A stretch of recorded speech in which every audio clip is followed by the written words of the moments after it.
tolchu sababni isaa እናቴ ከብሪ ኬኛቱ ባዩመቱ ጅሮ ሲገለ ኦኬ ሰይና ኮሚኒቲ ካስ ያርገ ሲገለ ምንት ጊዜ ከሚዩ ጀብዱ ተኢ ጠንካራ ተኢ ከሲቦች ሱንዳ ሂምቦኢኒ ታሪክ ኬቲ ብቻ ቦኢ ጅሬኛ ኬቲ ቦኢ አኒ ቢርቱ ሚጫየምት ቢርቱን ተን ረከዳ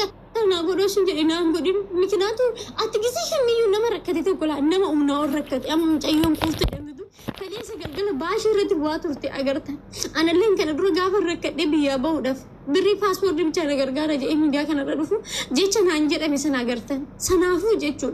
ምንም ከሚዩ ወረከተ ሚዲያ ከነረዱፍቴ ከምጉፉስቲ ተውባየታ ከሲኩፍሱ በርባዱ ባየታ ከንስጥቄሱ ባየታ ከሰሙ ከጥቁባየታ ሲገለ አቶፊ ከቲጋቸና ወሊቴ ወልንጅብና ወልጃለዳ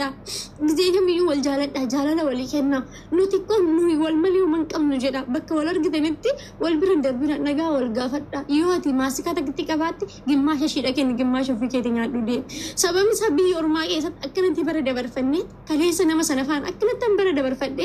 በረከነ ከሰ በያራስ ዳበደ ይዲ ነማ ኢሳሩዚ ቁፈኒት ገዲባኒው ታሉ ሂዲ አራ ሩዚቱ ከሰ ቆቃ ሩዚቱ ከሰ ከነዳ ከስኒ እንጂ እንደገይና ከስንጃለቱ ብቻ ደጋሴ ስኒገለ ነምኒ ተኮ ጋር ሲነረብሱ ጉረን ከኒና ፊሲ ምክንያቱ ሲንጀግና ወኒ ዱጋራ ቢሃዲ ኦጋሶ ዶማ ቢየገነ ከሰ ጀቴ ኒጀኪያ ነርጌራ ጋስ ጋመና ደሰነላለ ማንቱነት ደጋሚ ቤቱ ማሊፍ ጀዴ ጋወን ጋፈዱ ijoollee kee yuunivarsiitii fedha biyyatti naanyetti ijoollee kee yuunivarsiitii fedha isaan jedheetan hojjedha naanyetti kaza maala yaadadhe beektu haadhati yabran naqee qaxxita udaati yas jiraatti ani umurii kee kanan bakka kanan jiruu min jedhe maariyaamin gini ishiidha maalaan jedheeni jabduudhaati haadha guddoodha jabaadhu jedheen gaafni shi biraa deemee natti dhagaafee geetan na isin ofii keessanii bichaa ta'a shi lubbu maariyaamin hin naamanani dhugumastiin hin jedha ijoolleen biyya arabaa jirtan garuu amma nama kumaaf dhibba sadii na jala jira miti namni dhibbi sadii shamarran biyya arabaa akka taatan ergixanyaa ta'ee sinitti hima igizee kamiyyuu namni birri si gaafata miti dhiirri birri si gaafata abbaan kee illee haa ta'ula abbaan irraa dhalatte dhiirri kee kun birri si gaafata miti qaxxitaa dhaqi way harka kee akkana godhii masaawatiitti ilaalla harka kee kana akkana godhii masaawatiitti ilaalte birri suusi fuuldura dhufa fuula kee kana akkanatti masaawatiitti ilaalte fuula kana hoggaan biyyatti baradhuun akkana ta'e moo ergan biyya arabaa dhufeen akkana ta'e jettee yoo fuula kee ilaalte maariyaamii birriin kee si marara dhugaa rabbi birriin kee si marara birrii kee eenyu ol fira kee godhadhu ati gaafa kuutee keessi kaasu obboleessa keetirratti birriin kee takkittiishi dhugaa rabbi obboleessa jechuudha akka lubbuutti jaalattan qabaadha obboleessa keessan irratti birrii keessan hin ergina obboleetti teessan irratti birrii keessan hin ergina abbaa irra dhalattanitti birrii keessan hin ergina birrii keessan kan irratti erguu qabdan akkaawuntii keessaniif akkaawuntii keessan bichaadha biyya galtee lafa bitachuu barbaadda miti biyyatti lafa bitachuu barbaadda miti oggaa lama hojjedhu oggaa lama keessatti yoo manni sussitti tole madaamiti biyya galee torban manaa kana ture lafa bitadhee maqaa kiyyaan bitadhee kaartaa kiyya assakaakkaladhee dhufa dhiini madaamiti etitti medhuuto deemi gali lafa kee bitadhu assakaakkaladhu waan hunda xumuradhuuto deebi'iito kootti hojjetadhu ani kanan si gorsa dhugaa birrii kee nama takka irratti kuni fira kiyya kuni obboleessa kiyya rabbi jedhi oggaa lama yoo si jaalate oggaa sadaffaa garuu boo'ichaan deebitaatas sini ijoollee nama mana ijaaza jiran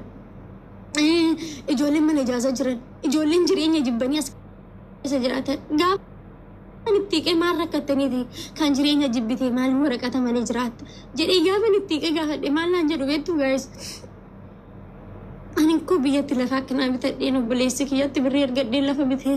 gaafan beeruutu jiru akkanatti biyya bitee lafa bitee gaafan Dubaay dhufu immoo lafa kanarratti ijaarrattaa deemi jedhee numti na geggeesse gaafa na lafa sanarratti ijaarradhu immoo Gita misikini namni kana naan jedhe gaafa lafa sanarratti jaalladhee balbala kiyya qulfii itti galchee qulfii naa kennu jedhuun immoo maal irraa qabda deema siinaan jedhe taadaan kana booda jiraadheen jireenya godhadha naan jedhe nama meeqanatti mate gita misikini hoggaan jireenya isaanii gaafadhe isinii galee kanarraa dammoo kan of deebistan ammumarraa kaasaniiti ammuma saatii kanarraa kaastee ani maafan rakkadha ani maafan beella ani maalifan dheebadha boru galeen jireenya baarii jiraadha jedhe ilaalatti obboreechi ofii keetiif fuula kee eegi haadha abbaa keetirratti birrii kuma kudhan galchitu sana biyya jirtu sana keessatti jechuudha qibaati bareeda dibadhu qibaati fuula kee hin balleessine qibaati gizee kamiyyuu ofan qaba akka biyyaatti haadha ta'e ofii keetii haadha ofii ta'e haati ta'etu sirraa birrii bicha barbaaddi mee haadhi takka laala gaayis kan birrii qabuu fi mucaa birrii qabuu fi mucaa birrii hin qabne tokko gaafa bira qabdee laatti mucaa birrii qabu sana kotta saayittiin mucaa birrii hin qabne sana dhaqee bishaan waraabettiin haadhi sin dhalte amma kanarraa sinii galee sinii fi firri keessan nama sin arrabsuu miti nama si qeequ miti mucayyoo wayyoo yaadattan kana dura jawwee ajjeesse madaamiin ishii halkan dhaabitti bulchine guyyaa hodoo hojii hojjettu dhuftee asitti gaafa ishinatti mattu maal jedhanii isobdi jedhan isobdi mucayyoon tun dhuguma rakkattee jedhee fuuldura ba'e isobdi dhuguma rakkattee jedheen mucayyoon sun akkuma sana dhuguma rakkatte siree galee isin rakkina keessan illee nama amma feemesi bira dhaqiitomee rakkina kee maddu quufta diiratti birrii ergite siin jedha ati garuu nan beekaa ani siifan hubadha ani amma biiftuun akka biiftuutti sii hubatti sababni isaa rakkinni keessa rakkina kiyya waan ta'eef siifan hubadha ati gaafa dhiira tokko irratti birrii ergitu isa gammachiistee jireenya kee boruu gammachiisuudhaaf akka ati irratti ergitu beeka nafuudhee jireenya na godhata tidaarii na godhata jettee akka ati irratti ergitu nan beeka garuu lubbuu inni tidaarii sin godhatu birrii keessa irraa nyaachuu malee nan beeka jettee keessumaa dammoo jechuudha birrii sii dabarsaa kootuu birrii natti kenna dhoosiin jedhe amma inni birrii isaa sana sii dabarsee achi dhaabbatee kinoo sii dabarsee dheeriisiiti sitti nagarsiisnetti birrii kee ittiin kennin isa tokkoffaa ammoo jechuudha kan gisee kamiyyuu dubartoonni ol baatanii miidiyaarree maxxan ani garuu arran gorsa akkanaas ni kenne kana boodalleen ani nama gorsuu hin danda'u beettullee miti jabduullee miti sinii galee ani sinii gadi isgaabeerin misikiriin umuriidhaan sinii gadi jireenyaan sinii gadi karaa rakkinaatiin rakkinaanis sinii gadi sinii galee በጣም sinii gadi ani nama taraa takka ani nama taraa jechuudha tuffatamtu takka geetan nan beekaan nama akkasii ta'an garuu dammoo amma hin beeku irraa isinitti moo namni isinitti tole fudhadhaa isinitti galee sinii galee yoo namni tokko birrii sinii dabarsu sin bira dhaabbatee birrii sinii dabarsee riisiitii waasaapbii keetti irra hin galchine taana inni ergin birrii kee irratti takkaa birrii takkitti irratti hin ergin sababni isaa riisiitii si haa ergu dur maaliif birrii kee nyaatamta birrii 500 naalaa nyaatame himachuu sheemii na qabee jettaa as dhufte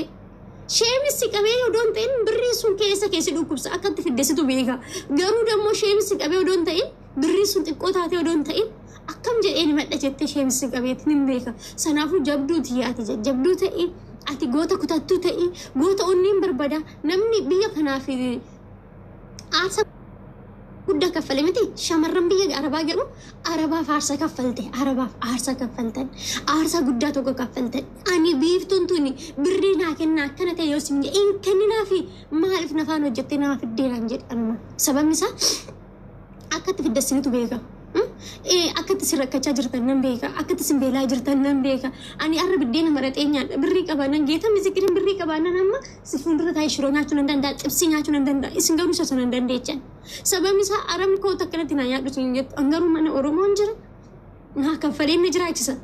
sinii qala akkuma siniin qaxaramee jiraadha yaa ta'u garuu mana nama keenyatan jiraadha yoo nammaas itti beelee jedhe tokko dhufee nyaata naa bitee biraa hin deemu uumaan nyaata bitachuullee dadhan sinii galee isin garuu nyaata isaa sinii kennan irra dabartanii hojjetattanii nyaatanii akka garaa keessanitti jiraachuu otoo hin da'in oggaa 10 oggaa 5 oggaa 6 oggaa 7 oggaa 3 oggaa 4 biyya arabaa keessa jiraachaa jirtu amma